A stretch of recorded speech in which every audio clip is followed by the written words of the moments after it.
Sustainability और tourism industries को भी फॉलो करता है ना। आप मुझे सुनेंगे तो आपको इस जगह की जानकारी भी मिलेगी और आप बिल्कुल पेशेंस रख के खड़े हुइए, क्योंकि ये एंशियंट रॉक पेंटिंग्स को आप देखने आए हैं।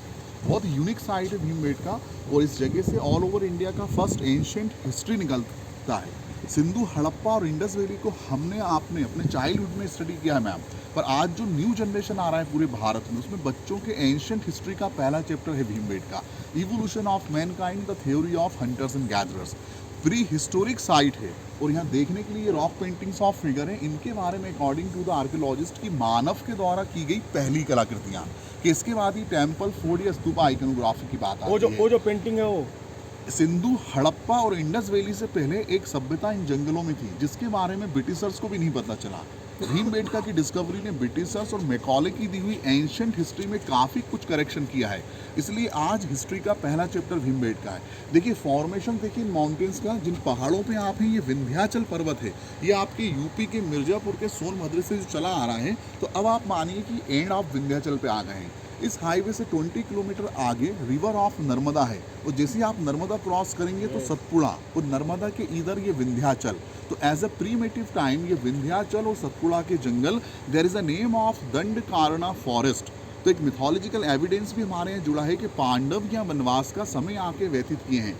आप नॉर्थ इंडिया से, उत्तर भारत से, और अब आप मध्य भारत में आ गए हैं। यहाँ से पूरे भारत के जंगल, और इतने हैं कि स्टेट खत्म होती है, जंगल खत्म नहीं होते हैं। तो इंडस वैली से पहले जो सभ्यता यहाँ थी, उसने इस जगह पर लेकिन पेंटिंग्स ऑफ फिगर को बनाया है, और यही फिगर आज आदिवासी ट्राइब्स अपने घरों में बनाते हैं। तो बिहार में मधुबनी, आपके महाराष्ट्र में वारली, और हमारे यहाँ गोंड ट्राइब्स सेंट्रल इंडिया में, मध्य प्रदेश आदिवासी स्टेट। तो आप इन पेंटिंग को भोपाल में ट्राइबल म्यूजियम में भी जाके देख सकते हैं, आज नहीं कल, क्योंकि आज बंद है। तो फिगर में देखिए एक एलिफेंट दिख रहा है जिसके टस्क हैं, दूसरे पे ये man riding over the top, और नीचे स्केलेटन है ऑक्स का, जिसके बॉडी के रिब्स दिखते हैं। तो कहानी ये है कि as a primitive time people used to live here and they started the theory of hunters and gatherers, कि जंतु जानवर का शिकार करना, उसका मांस खाना। और जब सभ्यताएं सिविलाइज्ड होने लगी तो उन्होंने इन पेंटिंग में प्राचीन मानव सभ्यता के इतिहास को बताया है। ये शो होता है कि विंध्याचल और सतपुड़ा के इन्हीं जंगलों में एलिफेंट हमारे यहाँ होते थे।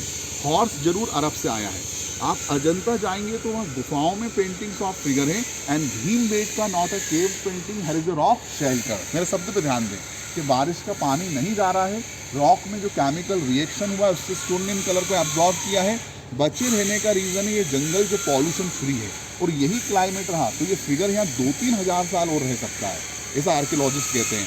तो ये वाइट मटेरियल जो है ये चूना है, कैल्शियम, और इसमें वेजिटेबल कलर को मिला के ट्री ब्रांचेस के ब्रश से बनाए गए हैं नाम।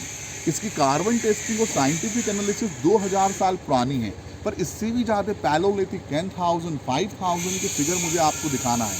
यूनेस्को के द्वारा नॉमिनेशन होने के बाद ही 9 जुलाई 2003 से ये भीमबेटका वर्ल्ड हेरिटेज है। जैसे आप मध्य प्रदेश विजिट पे हैं तो खजुराहो, सांची और ये भीमबेटका तीनों वर्ल्ड हेरिटेज हैं। आर्कियोलॉजिकल वालों ने यहाँ पे एक एक्सकेवेशन किया है, कुछ पाषाणकालीन औजार मिले हैं जिनसे मानव सभ्यताएं शिकार के करती थी, और उन औजारों को भी आप भोपाल स्टेट म्यूजियम में देख सकते हैं। इस फॉर्मेशन के बारे में मैंने आपसे कहा है कि it was under the water 250-300 crore साल पहले, और ये सब प्लेट टेक्टोनिक मूवमेंट में नीचे से लिफ्ट हुआ है। तो before the name of the Gondwana and now today we call the Vindhyachal पर्वत, और आप समुद्र के सी लेवल से 2000 फीट ऊपर हैं। विंध्याचल और सतपुड़ा के यही जंगल कभी दंडकारण्य के नाम से फेमस थे, इसलिए पांडव यहाँ वनवास का समय आके व्यतीत किए हैं। पहाड़ों पे, गुफाओं पे भीम बेटते थे, तो नाम बेटका है। और सेकंड रीजन है दीदी, ये भीम माने बड़ा, भीम का है, तो बड़ी शिलाओं की बैठक से भी नाम भीमबेटका मिला है। आइए, और ऐसे रॉक पेंटिंग्स ऑफ फिगर मैं आपको बहुत दिखाऊंगा जो आगे भी white and green yellow colour में आपको देखने को मिलेगा। आइए, एक रेड पेंटिंग यहाँ पे है तो दिखेगा। नहीं बस, थैंक यू। चित्र बना हुआ है, ध्यान से आप देखेंगे ना यहाँ, तो ये देखिए एक हॉर्स राइडर दिख रहा है आपको। तो वाइट कलर जैसे चूना है, तो ये रेड कलर होता है रेड ऑकर, हेमेटाइट, लाल पत्थर, इस गेरू कहते हैं ना आदिवासी। अब उस गेरू में कुछ वेजिटेबल मिनरल्स को मिला के ट्री ब्रांचेस के ब्रश से इसको बनाया गया है। ईचिंग या इनग्रेव नहीं है। उस समय का यहाँ जो क्लाइमेट था उससे इन रॉक में ऐसे केमिकल रिएक्शन हुए कि स्टोन ने इन कलर को एब्जॉर्ब कर लिए। तो ये नंबर जो आप देख रहे हैं ना VV327, केमिकल से लिखे जाने वाले नंबर हमारे यहाँ 2 साल में उड़ जाते हैं। और स्टोन इन वेजिटेबल कलर आज भी वैसा है। चलिए, तो इनके बचे रहने